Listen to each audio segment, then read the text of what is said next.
Ngoi ya Wiper Patriotic Front Stephen Kalonzo Musyoka ni mabothi cia kila kiende kuya hol kalawe weta takuthio tena katiba na miyo ya usakuani ainena kavinane kala ikomanite na tongoi na ate ma Wiper mambai ya ma kuya Kajiado kaunti ya Narok no weta kutakudhoa enembe na kumasukumia kusakua motongoi wa chama cha UDA weta kana IEBC ni valokite aimakanya yolwa kukui cia usakuani aimakanya kana imatavya kini kithimi kana nimeyomba ni isia usakwani wa mwaka ukite.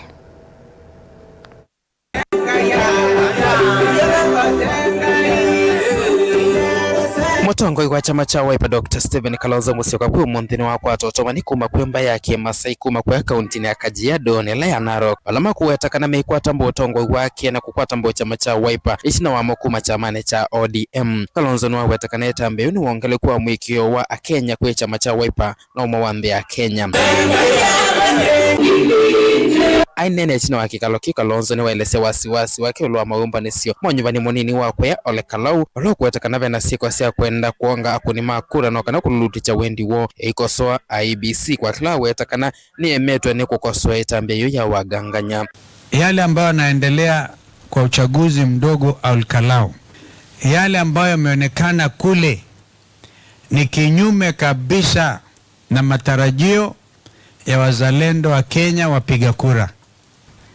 Tume ya IEBC ikiongozwa na yule ambaye kwa mamlaka wakati pamoja na wenzake, we are placing them on notice. Yale ambayo yanaendelea wiki hii tangu uchaguzi utangazwe ni aibu, haitarajiwi kabisa kwa demokrasia.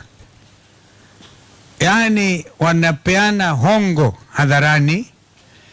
Hata Wakikuyu wa Ole Kalau sijui kama ni waogeleaji wameletewa hata boat wanaletewa reli, wanaletewa boti.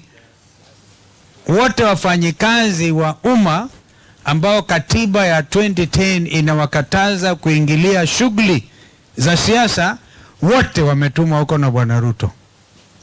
Kwa hivyo Kenya inaangazia mambo haya. Nje Kalonzo no mwamulo kwa IEBC yolo etambea kwenda kote isi nyumbani munini wa Ole Kalau iwetekana uamuzi usu no kuanzia banene mwekeo wa Kenya kwenza maiyo nyumbani olo kuwetekana ondo zama iyo kuungamia nyumbani usu munini wa Ole Kalau ne kipimo cha ondo ikatwa isi nyumbani munene ukite kuangilile miongoni na Mwanza. Whether in fact what is going to happen Ole Kalau itaonyesha wazi kama hiki kikundi hiki cha Bwana Ethekon kinaweza kuaminika na Wakenya kusimamia uchaguzi mwaka ujao. Wakifanya haki, Wakenya watasema ndio umejaribu, we'll be ready to give you an alternative, another chance. Lakini lolote ambalo mnataka kufanya, tunajua wana ushawishi. Wameenda kwa Bwana Ruto usiku, ile kikundi ambacho wanapigana na DCP huko, wakamwambia Bwana Ruto, wakamwambia hebu ambia Bwana Ethekon hii uchaguzi upelekwe mbele. Kwa sababu tunaona unashindwa, tunashindwa, tunataka angalau tupate nafasi. Kwa hivyo Bwana Ethekon, if you try to cancel this by election, I can tell you, you will have cancelled yourself out of the imagination of the Kenyan people. Kwa hivyo lazima uchaguzi uendelee. Wangapi wanasema uendelee?